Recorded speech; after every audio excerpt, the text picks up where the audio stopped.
Sivakarthikeyan Sudha Kongara combo Tamil മണ്ണ് സാക്ഷ്യം വഹിച്ച 1960കളിലെ ആന്റി ഹിന്ദി പ്രൊട്ടസ്റ്റ് വലിയൊരു പ്രതീക്ഷയായിരുന്നു പരാശക്തി.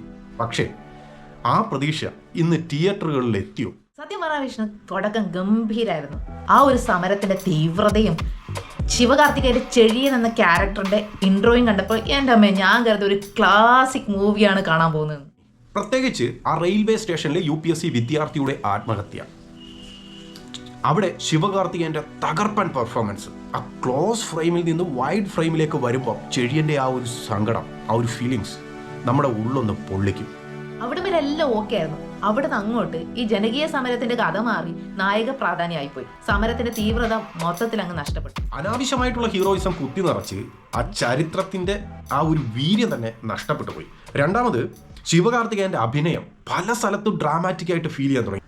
പോരാത്തതിന് വില്ലനായി വന്ന ജയം രവി, അദ്ദേഹത്തിന്റെ തിരു എന്ന പോലീസുകാരൻ ക്യാരക്ടർ അടിപൊളിയാണ്. പക്ഷേ അദ്ദേഹത്തിന് അഭിനയിക്കാൻ സ്പേസ് ഇല്ലാണ്ട്.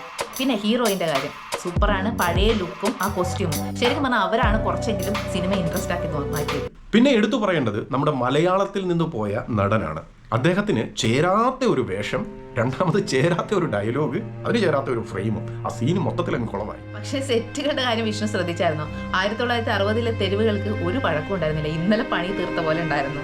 അതിനേക്കാൾ കഷ്ടമായിരുന്നു ഇന്ത്യൻ പ്രധാനമന്ത്രിയുടെ വേഷം ചെയ്ത സ്ത്രീ. അതായത് ആ ഒരു ക്യാരക്ടറുമായിട്ടില്ല, ഒരു മിമിക്രി വേഷത്തിന്റെ ആഴം അല്ലെങ്കിൽ ഡെപ്ത് പോലും ഇല്ലാതെയാണ് ആ കഥാപാത്രത്തെ അവതരിപ്പിച്ചു മാറ്റിയത്. ഏറ്റവും വലിയ കോമഡി ക്ലൈമാക്സിൽ ട്രെയിനിന്റെ മുകളിൽ ഇരുന്ന് ഫൈറ്റ്.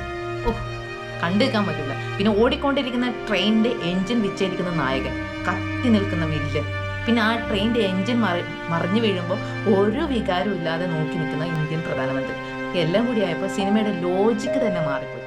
അതേ മിനി, ക്ലൈമാക്സിൽ ശിവകാർത്തികേയൻ എഴഞ്ഞിഴഞ്ഞു വരുന്ന ഒരു സീനുണ്ടല്ലോ, ആ സീനൂടെ ആയപ്പോഴത്തേക്കും ഒരു ആവറേജ് തമിഴ് ഫിലിമിന്റെ ലെവലിലേക്ക് സിനിമ താന്നുപോയി.